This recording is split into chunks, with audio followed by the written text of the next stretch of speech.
name's Kylie Welsh and welcome to our Business Success Series, where we're bringing you valuable tips and strategies to help make your business more profitable. Now, we're going to talk about today the essentials for women in business to be seen as credible experts. Now, for those of you that have worked with me, you'll know that being seen as a credible expert is something that's very passionate for me. I think that that really can transform your business and your profile within your industry.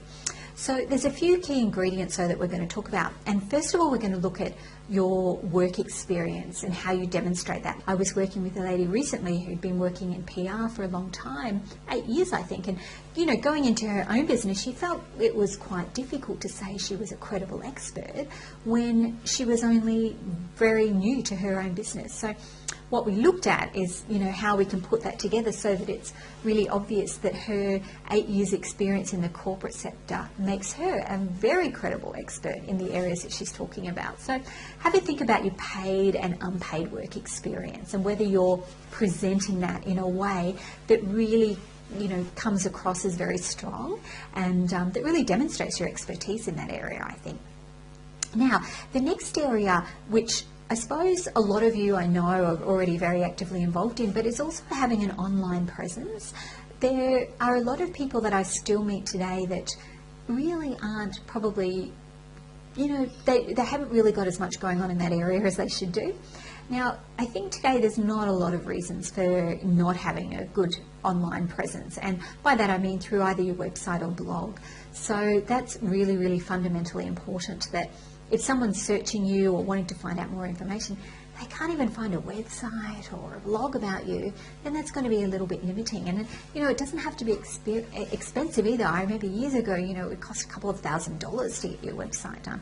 I just had a website built by someone in the Philippines for less than $500. So, there are lots of options for you, but the most important thing is that you do have something there that people can go and have a look at. The third thing I wanted to mention was about being a source of knowledge for people. So people need to be able to come to your site for a reason and to be able to find valuable resources that are going to help or make their life easier in some way. That's really important, that you're seen as that resource person to them. So you might have that through products, it might be through free items that you've got there, it might be through information products that you've got, all sorts of different reasons, all sorts of different ideas about what you could put on there.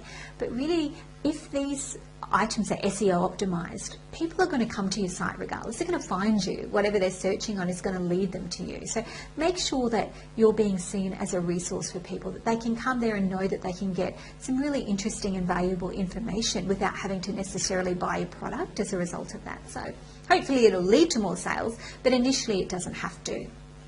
The fourth area is all about social media profile. Now, this area is just becoming more and more important. And I tell you, for me, when I'm running events, I don't really get anyone to speak or to do online learning modules or webinars or anything like that unless they've got a very active social media profile. Now, the reason for that is that for my clients or my members, it provides a value add. It means that they can continue a relationship, they can still form a connection, build that relationship with that person in other means apart from, just email or that sort of thing. They can follow them, they can keep updated. It's really, really important. And so that's why I think it's really important that you have a social media profile and be active in that as well.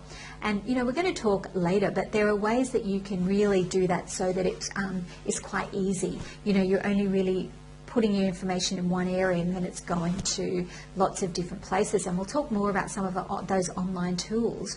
But, at the very least, probably Facebook, Twitter and LinkedIn, they're kind of my top three in that order. So I make sure that I'm active, and it takes me not very long to be able to do that each week, but it does seem that I'm active and on there quite often, which is not always the case. So that's another important area. Well, I really hope you've enjoyed this week's success tip.